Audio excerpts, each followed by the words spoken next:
नमस्कार दोस्तों, पिछले लेक्चर से हमने जो आपके first order and higher degree के जो अवकल समीकरण थे, डिफरेंशियल इक्वेशन थे, उनके सॉल्यूशन के बारे में हम पढ़ रहे थे। और उसमें मैंने आपको 4 तरीके बताए थे कि आपको सबसे पहले p को, अगर p सोल्व होता है, p बराबर हमने माना था dy/dx। थोड़ा सा इसे रिपीट कीजिए, dy/dx। यदि आप p को सॉल्यूशन कर सकते हैं, यानी आपने p के रूप में द्विघात समीकरण बनाई थी, उससे आपने p की वैल्यूज निकाली, फिर dy/dx की वैल्यू आई, वहां से आपने y और x में एक समीकरण निकाल लिया। ये आपने पढ़ लिया था p अगर सोल्व हो सकता है तो। और p कैसे सोल्व होगा? यदि वहां पर द्विघात समीकरण है या 3 की पावर है p क्यूब में भी वो सोल्व हो सकता है। देखिए, ये जो आपके इक्वेशन है first order and higher degree, इनको आप बहुत सारे तरीकों से सोल्व कर सकते हैं। जिस भी मेथड से सोल्व हो तो आपको सोल्व उससे करनी है, जिससे भी, यानी बहुत सारे तरीके हैं। अब ये p से है तो और जो y से अब सोल्व होने वाली आएगी तो आप p से भी उसे सोल्व कर पाएंगे। लेकिन कई इक्वेशन नहीं होगी, लेकिन कई इक्वेशन p से भी सोल्व होगी, दोनों से ही सोल्व होगी, और कई नहीं होगी, तो ऐसा सिस्टम भी चलेगा। तो ये हमने पढ़ लिया। सबसे पहले जो कल लेक्चर था उसके अंदर हमने यही पढ़ा था कि p आपको सोल्व करना है। अगर p के रूप में आप इक्वेशन सोल्व कर सकते हैं तो आपने उसे अच्छे तरीके से आपने पढ़ लिया था, और क्वेश्चन भी हमने बहुत सारे किए थे। आज हम स्टार्ट करेंगे, अगर y के साधनीय मान, यदि y सोल्व कर सकते हैं आप, कैसे? आपको इक्वेशन, कोई भी इक्वेशन देगी, अभी क्वेश्चन भी करेंगे, उससे आप y की वैल्यूज निकाल सकते हैं, y आसानी से निकाल सकते हैं।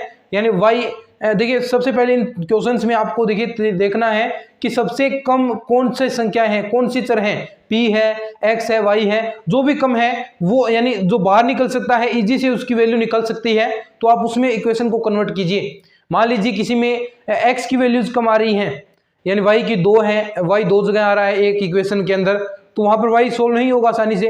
कई में हो भी जाएगा, लेकिन y चांसेस है कि y वहां पर सोल्व नहीं होगा। तो वहां पर अगर x 1 है तो आप x बराबर कर लीजिए, और फिर आप x, जो हम अभी बताऊंगा कि y के साधनीय मान किस प्रकार आपको सोल्व करना है, वो भी हम बात करेंगे। तो फिर उस प्रकार उस इक्वेशन को कन्वर्ट करना है ताकि इजीली से आप सोल्व कर सकें। अब देखिए, y के साधनीय मान या y सोल्वेबल फॉर y, ठीक है, कोई अवकल समीकरण है और y उसमें है, y से आप सॉल्यूशन करेंगे। तो आपको देखिए, सबसे पहले इक्वेशन अगर इस रूप में बन जाए आपकी, दोस्तों इसके नोट्स हैं, हर लेक्चर के नोट्स आपको मेरे टेलीग्राम चैनल पर मिलते हैं। जो भी हमने क्लास के अंदर पढ़ा है और जो क्लास में पढ़ा है उससे कुछ एक्स्ट्रा ही आपको नोट्सों में मिलेगा, लिखने का मैटर आपको मिलेगा, कुछ क्वेश्चंस एक्स्ट्रा मिलेंगे जो आपके इंपॉर्टेंट हैं, पूछे जा सकते हैं। तो नोट्स वगैरह आपको सारे टेलीग्राम में मिल जाएंगे, और उसका लिंक मैंने आपको, जो वीडियो है उसके डिस्क्रिप्शन में आपको हमेशा मिलेगा। वहां से आप रोजाना जो भी पढ़ें, जैसे ही क्लास एंड होगी उसके तुरंत बाद वहां पर नोट्स अपलोड कर दिए जाते हैं। तो यहाँ पर जैसे ही क्लास एंड हो तो तुरंत बाद वहां पर चले जाएं, और फिर अपने जो भी नोट्स हैं पूरे क्लास वाइज मैंने डाले हैं सभी के, अगर आप नए जुड़ रहे हैं तो पर क्लास से आप डाउनलोड कर लीजिए। हमने अब्स्ट्रैक्ट अलजेब्रा की थी, उसके तो पूरे नोट्स डाल के मैंने पूरी पीडीएफ बनाकर, और जो क्लास है, यानी अब डेली क्लास 1 हुई है तो क्लास 1 के नोट्स, फिर क्लास 2 के, तो रोजाना आपको नोट्स मिलते हैं। और ऐसे नोट्स हैं जो आपके जो बुकें हैं, ग्रेजुएशन में बुकें लगती थी, उनमें से क्रिएट किए गए हैं, न कि किसी गाइड वगैरह में, क्योंकि गाइड में मैटर कम मिलता है, बाकी जो आपकी ऑफिशियल बुकें हैं उनमें मैटर बहुत सारा मिलता है, तो वहां से ही वो नोट्स हैं। तो टेलीग्राम का चैनल का लिंक आपको हमेशा मेरे वीडियो के डिस्क्रिप्शन में मिलेगा, वहां से आप चेक कर लीजिए। अगर आपको इक्वेशन इस रूप में मिले, यहाँ पर हम समझेंगे। अब पहले हम लिखाते थे आपको चीजें, यानी पूरी लैंग्वेज दिखाते थे, अब लैंग्वेज नहीं लिखाएंगे क्योंकि नोट्स आपको प्रोवाइड करवा रहा हूं मैं, तो फिर लैंग्वेज यहाँ पर टाइम वेस्ट करने का कोई मतलब नहीं है। तो जो लैंग्वेज है आपको किस प्रकार डेफिनेशन है उनकी, वो यहाँ पर समझाई जाएगी, और वहां पर आपको प्रॉपर नोट्स है, तो वो आप खुद नोट्स बनाए, उन्हें नोट्स आप जरूर बनाइएगा रोजाना। देखिए, y बराबर x f(x p), अगर इस रूप में आपकी कोई अवकल समीकरण बन रही है, यानी कोई भी इक्वेशन है आपके पास है, उसे आप सबसे पहले इस रूप में कन्वर्ट कर लीजिए। फिर आपको क्या करना है, y है तो x के सापेक्ष आपको अवकलन करना है। ध्यान से सुनिए, x के सापेक्ष आपको अवकलन करना है, ठीक है। अब आप अवकलन करेंगे तो यहां पर क्या होगा, dy/dx बराबर, देखिए अब यहां पर जो f डैश x p, अब ये जो इक्वेशन है आपकी वो किस रूप में हो जाएगी, यहां पर क्या dp/dx भी आएगा। जो आपकी इक्वेशन है वो इस रूप में जो भी आपका फंक्शन बनेगा उसके बाद जो नेक्स्ट फंक्शन बनेगा, मान लीजिए f डैश या फाई फंक्शन, मान लीजिए जो फाई आपका फंक्शन बना है अवकलन करने के बाद वो ऐसा कुछ फंक्शन मिला है। अब देखिए इसका अवकलन करेंगे तो x के सापेक्ष इसका 1 होगा और p का आप करोगे तो dp/dx तो आएगा अवकलन करने के बाद, dp/dx आएगा। तो यहां पर ऐसा कुछ कन्वर्ट नहीं हो जाएगा क्या?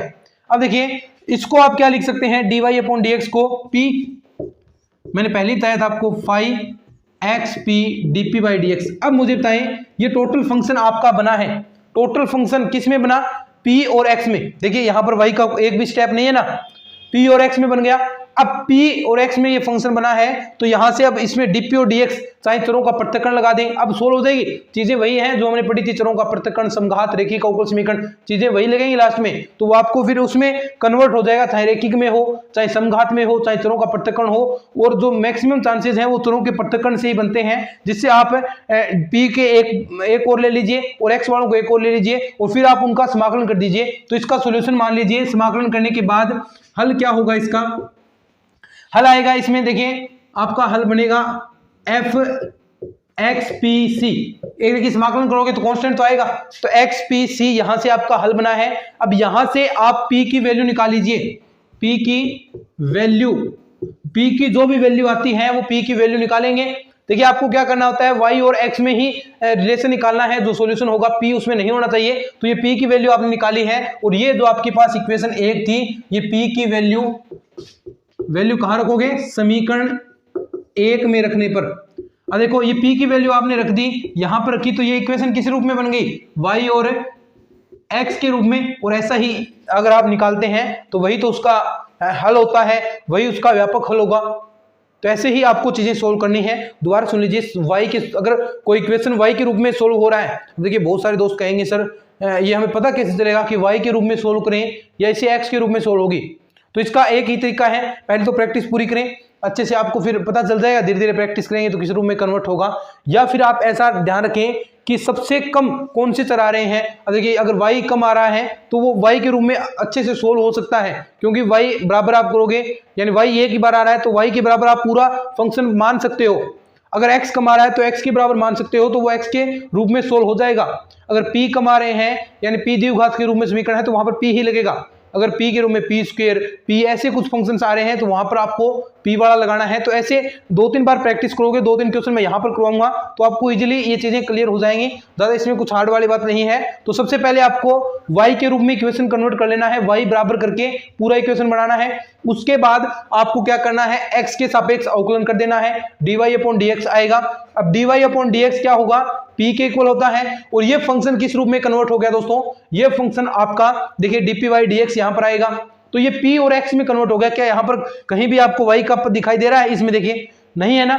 अब यहां से आप सोल्व करके p की वैल्यू निकालेंगे, समाकलन करेंगे तो p की वैल्यू आ जाएगी x के रूप में, x और c के रूप में, और वो वैल्यू आपको वापस इस इक्वेशन में पुट कर देनी है।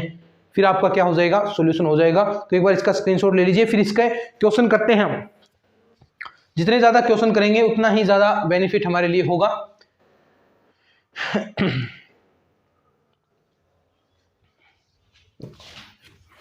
चलिए क्वेश्चन करते हैं। क्वेश्चन जितने ज्यादा प्रैक्टिस करेंगे तभी हमें चीजें समझ में आएगी।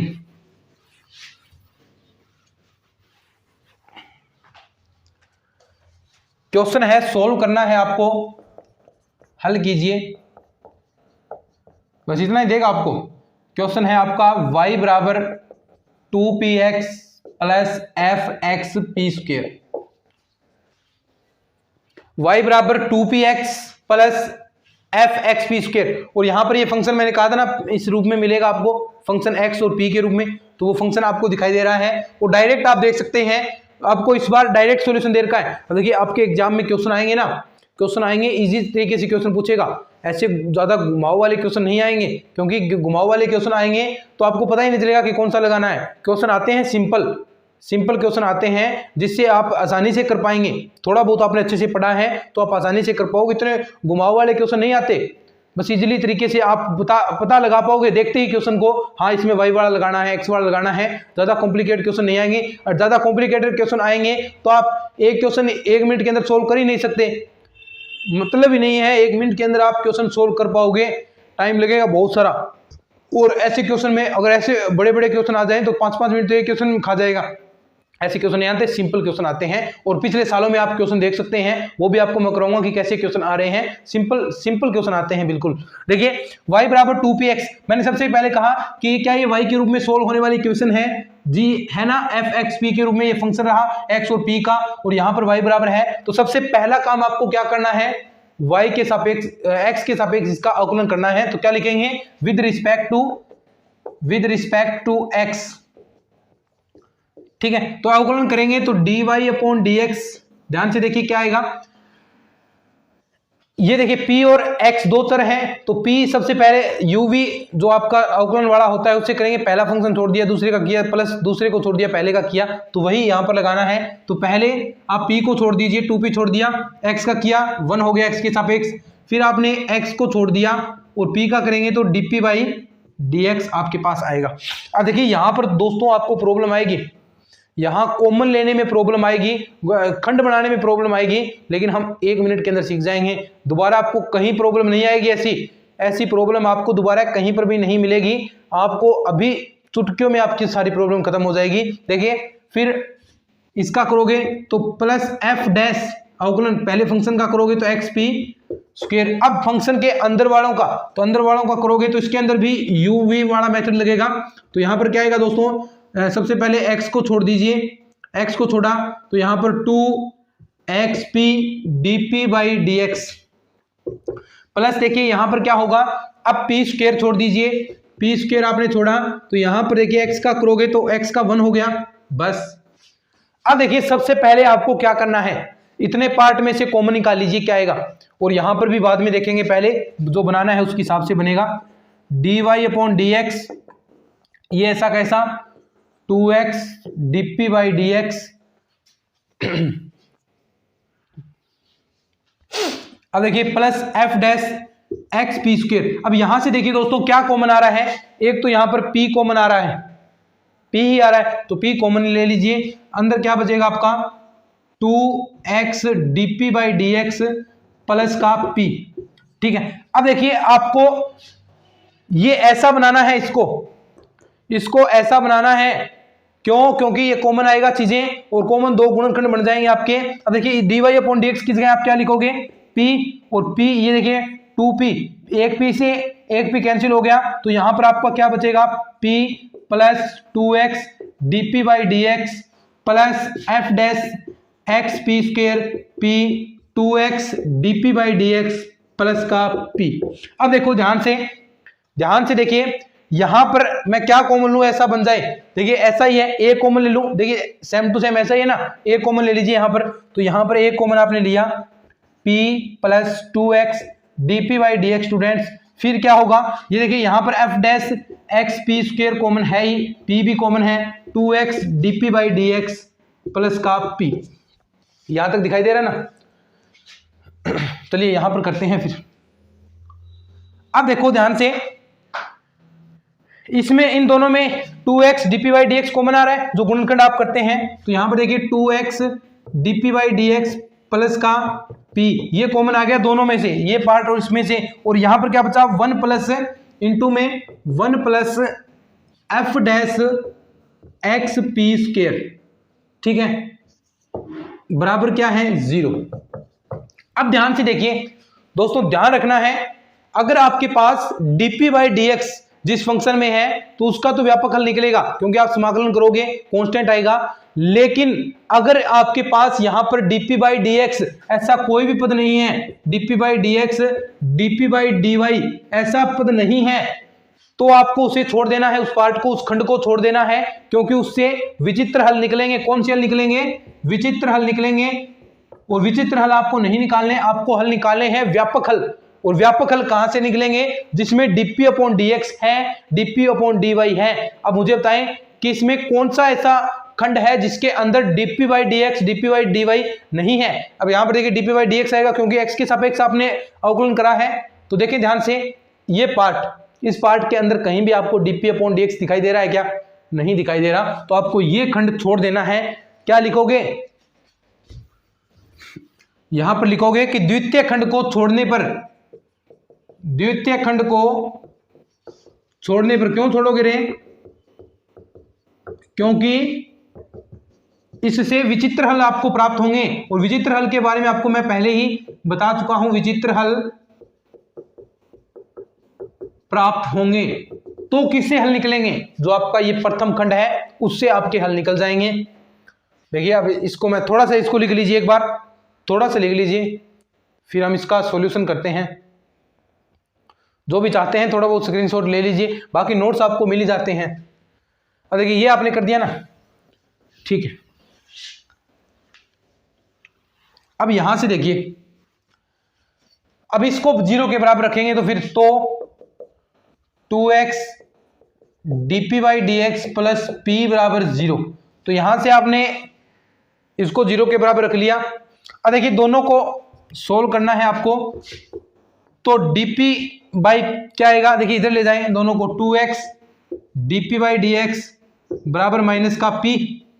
यहां से आप सोल्व करेंगे तो dp अपॉन आ गया आपके पास p, और इधर जाएगा ये हो गया dx माइनस का 2 dx अपॉन x, ठीक है। अब दोनों का समाकलन कर दीजिए। देखिए चरों का पृथक्करण कर दिया मैंने, ऐसे ही इक्वेशन होगा। अब सोल्व हो गया ना, चरों का पृथक्करण आपको आता ही है, डायरेक्ट आपको समाकलन करना है। देखिए इक्वेशन को सोल्व ऐसे ही किया जाएगा, लास्ट में करना आपको चरों का पृथक्करण, रेखीय का अवकल समीकरण यही करने हैं, पहले उस रूप में कन्वर्ट करना है, बस यही तरीका है। और 4-5 तरीके अभी तक हमने पढ़े हैं। अब देखिए दोनों का समाकलन कर दीजिए। समाकलन करने पर करो, फिर समाकलन क्या आएगा, इंटीग्रेशन समाकलन एक ही बात है। तो dp अपॉन p माइनस का 2 dx अपॉन x। अब समाकलन करोगे तो क्या आएगा रे, log p बराबर माइनस का 2 log x प्लस का log c, ये log p है। अब देखिए यहां से ये माइनस log m की पावर n आगे आ जाता है, तो वापिस आप उसे पावर के रूप में लिख सकते हो। देखिए इस -2 को आप ऊपर लगाओगे, वापिस पावर के रूप में ऊपर चढ़ा सकते हो। देखिए क्या होगा यहाँ पर, log p बराबर log 1 अपॉन एक्स स्क्वायर, क्योंकि देखिए माइनस है तो नीचे आएगा, और एक्स स्क्वायर होगी इसकी 1 अपॉन एक्स स्क्वायर प्लस का log c। तो यहां से आपकी p की वैल्यू क्या आएगी, log p बराबर आ गया आपका, अब देखिए log m plus log n, property लग जाएगी log mn, दोनों का गुणा हो जाता है log के अंदर, आपको पता है। देखिए log ये होगा c अपॉन एक्स स्क्वायर। अब log से log कैंसिल हो गया, तो p की वैल्यू आपके पास आ गई c अपॉन एक्स स्क्वायर, ये आ गई p की वैल्यू। अब मैंने क्या कहा, p की वैल्यू आने के बाद में ये p की वैल्यू कहां पर पुट करोगे, p की वैल्यू जो आपने पहली इक्वेशन थी, इक्वेशन नंबर 1 दे दीजिए इसे, इस इक्वेशन के अंदर पुट कर देनी है। तो p का मान लिखोगे, यहां पर लिख देते हैं, क्या आ जाएगा, p का मान समीकरण 1 में रखने पर, देखिए समझा रहा हूं इसलिए आपको टाइम लग रहा है, लेकिन आपको फटाफट करना है, 1 मिनट के अंदर क्वेश्चन सोल्व हो जाएगा, ये फटाफट करोगे, क्योंकि चीजें डायरेक्ट आप देखते ही पता चलोगे हाँ ऐसा ऐसा है, तो ज्यादा से ज्यादा 1.5 मिनट लग सकती है। अगर प्रैक्टिस करोगे तो 1 मिनट के अंदर भी सोल्व कर दोगे इसे। y बराबर p की वैल्यू क्या है, c अपॉन एक्स स्क्वायर, तो यहां पर किए 2, p की जगह c अपॉन एक्स स्क्वायर, और यहां पर क्या है, इंटू में x है, प्लस का f x p स्क्वायर करोगे तो c स्क्वायर और x की पावर 4, ठीक है। और यहां से y की वैल्यू 1x से 1x कैंसिल हो गया, 2c अपॉन x प्लस का f 1x से 1x कैंसिल हो गया, c square upon x cube, ये आपका आ गया दोस्तों, ये क्या कह रहे, व्यापक हल, व्यापक हल, ये आपका सॉल्यूशन आ गया। ऐसे सॉल्यूशन आएंगे, तो फटाफट इसको लिख लीजिए, सिंपल है क्वेश्चन, और आपको समझाऊंगा मैं, चिंता आप न करें।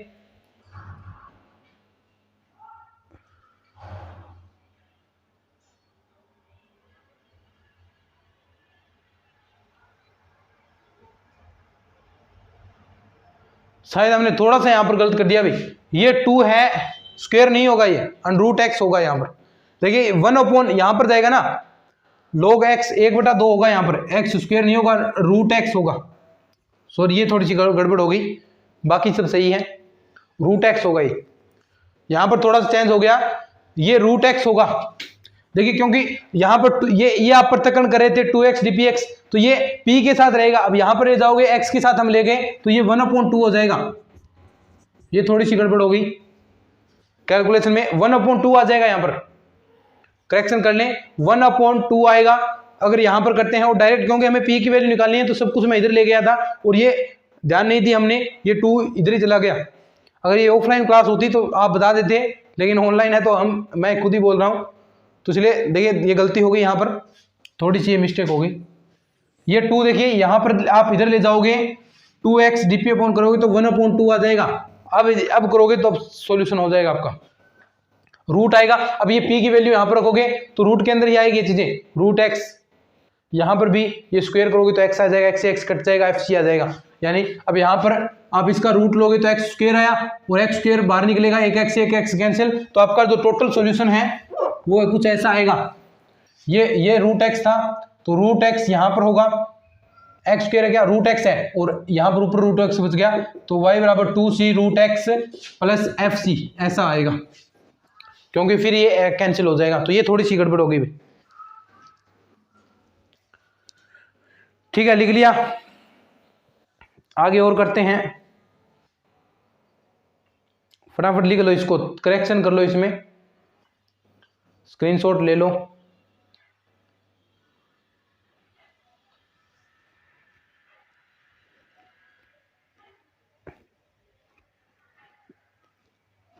चलिए आगे बढ़ते हैं क्वेश्चन में।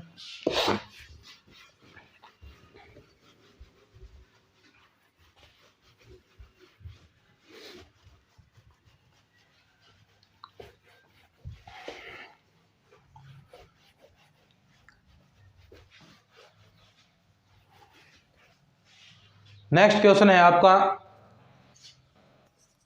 y बराबर माइनस का px प्लस x की पावर 4 और p स्क्वायर, सोल्व कीजिए। ठीक है, सिंपल से है क्वेश्चन, ज्यादा हार्ड नहीं है। अब देखिए क्वेश्चन ऐसे आएंगे, अब देखिए y के रूप में डायरेक्ट आपको दे दिया क्वेश्चन में, ऐसे डायरेक्ट देता है एग्जाम में y बराबर x बराबर, क्योंकि ज्यादा कॉम्प्लिकेट करेगा तो उसमें टाइम बोल देगा, और टाइम तो पहले ही नहीं है हमारे पास, एक क्वेश्चन के लिए 1 मिनट देते हैं, तो ज्यादा कॉम्प्लिकेट नहीं आएंगी चीजें। देखिए यहाँ से सबसे पहले आपको क्या करना है, फटाफट y के सापेक्ष अवकलन करें, x के सापेक्ष अवकलन कीजिए। तो यहाँ पर सबसे पहले p को छोड़ दिया, x का किया 1 हो गया, फिर माइनस का, देखिए माइनस माइनस, यहाँ पर माइनस साथ में गुणा होगा क्योंकि आता प्लस है, लेकिन यहाँ पर माइनस पहले से ही है तो ये माइनस आ जाएगा। तो यहाँ पर देखिए क्या होगा, फिर आपको x को छोड़ना है और dp बाई dx आपके पास आ गया। फिर देखिए p को छोड़ दीजिए, 4x क्यूब p स्क्वायर, और ऐसे आगे क्या आएगा, x 4 छोड़ दिया तो 2p dp बाई dx आपके पास आ गया। फटाफट कीजिए, अब इसमें टाइम नहीं लगना चाहिए। अब देखिए dy dx को मैं क्या लिख सकता हूँ, p लिख सकता हूँ माइनस का p x dp by dx plus का 4x cube p square plus 2x की power 4p dp by dx। ठीक है, अब देखिए ये p मैं इधर ले जाऊंगा तो क्या हो गया, माइनस का 2p माइनस का x dp by dx plus का, अब यहां से देखिए क्या कॉमन आ रहा है, जो कॉमन आ रहा है वो कॉमन निकाल लीजिए। तो कॉमन देखिए क्या आ रहा है यहाँ पर दोस्तों, यहां से आप कॉमन निकालेंगे तो एक तो 2 कॉमन आ रहा है और x की पावर 3 कॉमन आ रही है, एक p आ रहा है, तो यहां से कॉमन क्या आएगा, 2x3 और p, तो अंदर क्या बचेगा, एक तो 2 बच गया, एक b बच गया, प्लस का यहां पर एक x बच गया और dp बाई dx बच गया। ठीक है, अब देखिए इसको ऐसा बनाना है, इस वाले को जो कॉमन आपने लिखा है यहाँ पर, जो कॉमन निकालने के बाद इसको भी ऐसा बनाना है। तो इसमें से क्या कॉमन लेंगे आप, देखिए यहां से 2p आना चाहिए, 2p है, माइनस सबसे पहले कॉमन आ जाएगा तो उसको नहीं करना, यहां पर आपको ये बराबर 0 हो जाएगा। यहां पर आपको देखिए माइनस एक कॉमन ले लीजिए तो 2p plus x dp by dx और प्लस का 2x क्यूब p और 2p plus x dp by dx बराबर 0। अब यहां से देखिए कुछ गुणनखंड बन जाएंगे आपके, एक तो ये कॉमन आ गया 2p plus x dp by dx, और यहां पर क्या आएगा 2x क्यूब p माइनस का 1 बराबर 0। तो ये आपके क्या हो गए दोस्तों, दो गुणनखंड हो गए। क्या हो गए, दो गुणनखंड आपके हो गए, ये देखिए ये गुणनखंड और ये गुणनखंड, दो गुणनखंड आपके हो गए। अब देखिए इनमें से ये सबसे पहले आपको बताया कि जिसके भी अंदर dp बाई dx ऐसा कुछ नहीं है, dp बाई dx नहीं है, dp बाई dy नहीं है, तो उसमें से आपको विचित्र हल मिलेंगे, उसमें आपको वो सॉल्यूशन नहीं मिलेंगे जो आप निकालना चाहते हैं, इसमें आपको विचित्र हल मिलेंगे। तो विचित्र हल आपको नहीं ज्ञात करने, आपको ज्ञात करने हैं व्यापक हल। तो आप कौन सा खंड लेंगे, पहला वाला। तो यहां पर क्या होगा,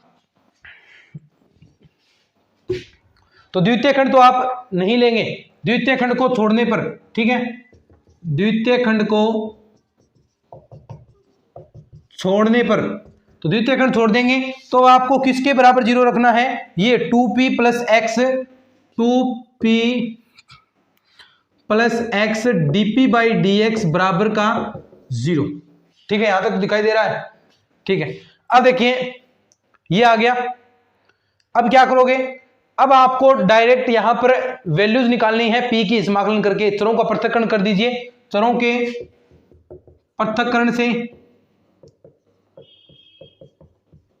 चरों के पृथक्करण से, तो 2p बराबर क्या होगा, माइनस का x dp बाई dx, और यहां से आप dp बाई करोगे, ये देखिए यहां पर करोगे तो ये 2 तो यहां पर रह गया, dx आ गया, नीचे x आएगा, ठीक है, और माइनस का भी यहां पर ले आए, माइनस का, और यहां पर आएगा dp बाई p।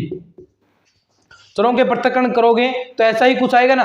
अब यहां पर कुछ नहीं करना, डायरेक्ट आपको समाकलन कर देना है। तो लिखेंगे समाकलन करने पर, सिंपल सा है, समाकलन करने पर, तो करो समाकलन, दोनों ओर से आप समाकलन करोगे तो -2 dx by x dp by p, और यहां से रिजल्ट क्या आएगा आपके पास, ये माइनस का 2 log x, ठीक है, और यहां पर आएगा log p, और यहां पर कांस्टेंट भी दोस्तों यहां पर लगा लीजिए, log c कांस्टेंट यहां पर ले लीजिए चाहे log c, ठीक है। तो यहां पर देखिए ये क्या होगा, log x और -2 है, तो वही जो हमने अभी किया था कि एक्स स्क्वायर तो हो जाएगी, लेकिन माइनस का है तो 1/x स्क्वायर होगा।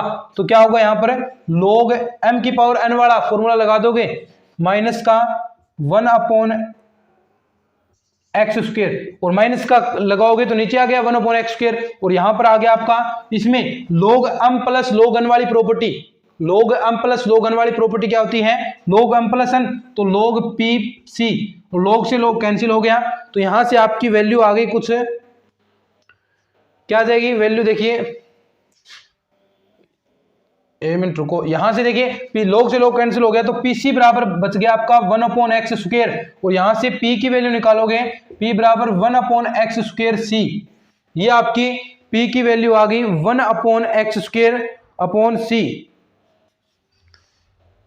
ठीक है। ऐसी कुछ वैल्यू आएगी, वहां पर आप लिख सकते हैं, या फिर कांस्टेंट को कहीं भी आप ले सकते हैं, कोई फर्क नहीं पड़ता। यहां पर लिया है तो ये 1/x स्क्वायर c आ गया, अगर यहां पर x वाले पर कांस्टेंट लेते तो ये क्या हो जाता दोस्तों, c/x स्क्वायर, ठीक है, ऐसा कुछ हो जाएगा। तो c/x स्क्वायर, अब जो ये p की वैल्यू निकाली है ये आपको इस इक्वेशन में पुट कर देनी है, सिंपल सा है। तो p की वैल्यू, तो p बराबर c/x स्क्वायर, देखिए यहां पर जो भी क्वेश्चन में दे रखा है कांस्टेंट से कोई फर्क नहीं पड़ता, कांस्टेंट नीचे आए तो है तो कांस्टेंट ही, कांस्टेंट नीचे नहीं ऊपर ही लिखेंगे हमेशा ही। आप 1/x स्क्वायर c आया है यहाँ पर, तो आप कांस्टेंट को 1/c को भी c मान सकते हैं, क्योंकि है तो कांस्टेंट ही वो। तो यहाँ पर आप डायरेक्ट p बराबर c/x स्क्वायर की वैल्यू रखोगे, तो y बराबर माइनस p की जगह रखनी है c/x square into x plus x की पावर 4, p स्क्वायर की जगह क्या हो जाएगा, p स्क्वायर की जगह c स्क्वायर अपॉन x की पावर 4, इससे ये कैंसिल हो गया, तो y बराबर आपका आ गया 1x से 1x कैंसिल, तो ये आ गया आपका c square minus c upon x, ये आपका दोस्तों टोटल सॉल्यूशन आ गया। क्या आ गया, y बराबर c square minus c upon x, ये आपका सॉल्यूशन। बस ऐसे क्वेश्चन आएंगे y के रूप में, अगर सोल्व हो रही है इक्वेशन तो इस रूप में आपको क्वेश्चन मिलेंगे, और इस रूप में ही आपको सॉल्यूशन करने हैं। तो ये तो हो गया y के रूप में। अब हम पढ़ेंगे दोस्तों जो आपका x है, पहले तो हो गया कि y के रूप में आप सॉल्यूशन कर लीजिए, y के रूप में नहीं हो रहा है तो अब x के रूप में ट्राई कीजिए, जिसमें भी x की वैल्यूज कम है, यानी x की पावर कम है, x की पावर 1 ही देर की है और y की 2 देर के हैं उसके अंदर, तो आपको x के रूप में ही सोल्व करना है। तो अब आगे जो लेक्चर होगा उसके अंदर हम x के रूप में सोल्व करना है उसके बारे में पढ़ेंगे। तो दोस्तों इसके नोट्स आपको टेलीग्राम चैनल पर मिल जाएंगे, वहां से जिसका लिंक मैंने दे रखा है वहां पर जाकर चैनल को सब्सक्राइब कर लीजिए और वहां पर 1 मिनट के अंदर आप नोट्स डाउनलोड कर लेते हैं, आपको लिंक मिलेगा तो वहां से आप लिंक की प्रोसेस से आप अच्छे से डाउनलोड कर पाएंगे। और दोस्तों इस वीडियो को शेयर कीजिए, पूरा कोर्स हम यूट्यूब पर करने वाले हैं। अब आपके लिए 2-2 क्लासेस भी थोड़े दिन बाद 1 या 2 दिन बाद आपके लिए 2-2 क्लासेस आएंगी सुबह शाम, तो फिर आपका सिलेबस भी फटाफट हो जाएगा। तो आप चैनल को सब्सक्राइब भी कर लीजिए और थोड़ा सा शेयर भी कर दिया करें अपने दोस्तों के साथ। चलिए आज के इस लेक्चर के अंदर इतना ही, धन्यवाद।